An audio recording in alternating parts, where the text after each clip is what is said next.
इस दुनिया में कोई गरीब नहीं, इस कहानी को अवश्य सुने। एक समय की बात है, भगवान गौतम बुद्ध एक गांव में धर्म सभा को संबोधित कर रहे थे।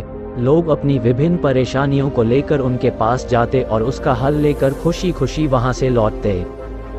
उसी गांव के सड़क के किनारे एक गरीब व्यक्ति बैठा रहता तथा महात्मा बुद्ध के उपदेश शिविर में आने जाने वाले लोगों को बड़े ध्यान से देखता। उसे बड़ा आश्चर्य होता कि लोग अंदर तो बड़े दुखी चेहरे लेकर जाते हैं, लेकिन जब वापस आते हैं तो बड़े खुश और प्रसन्न दिखाई देते हैं। उस गरीब को लगा कि क्यों न वो भी अपनी समस्या को भगवान के समक्ष रखे। मन में यह विचार लिए वह भी महात्मा बुद्ध के पास पहुंचा। लोग पंक्तिबद्ध खड़े होकर अपनी समस्या को बता रहे थे।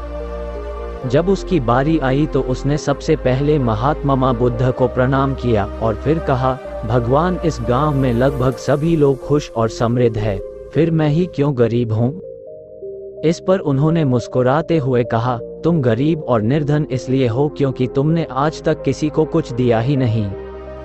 इस पर वह गरीब व्यक्ति बड़ा आश्चर्यचकित हुआ और बोला, भगवान, मेरे पास भला दूसरों को देने के लिए क्या होगा। मेरा तो स्वयं का गुजारा बहुत मुश्किल से हो पाता है।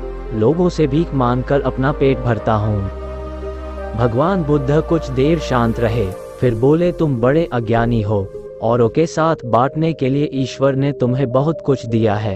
मुस्कुराहट दी है जिससे तुम लोगों में आशा का संचार कर सकते हो।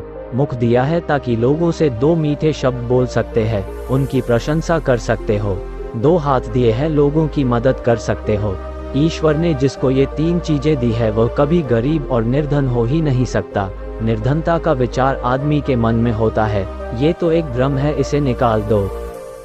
कभी भी मन में निर्धनता का भाव उत्पन्न न होने दो, गरीबी अपने आप दूर हो जाएगी। भगवान बुद्ध का संदेश सुनकर उस आदमी का चेहरा चमक उठा और उसने इस उपदेश को अपने जीवन में उतारा, जिससे वह फिर कभी दुखी नहीं हुआ। दोस्तों, रोजाना ऐसी ही वीडियो पाने के लिए हमारे चैनल को सब्सक्राइब करके बेल आइकॉन ऑन कर लीजिए।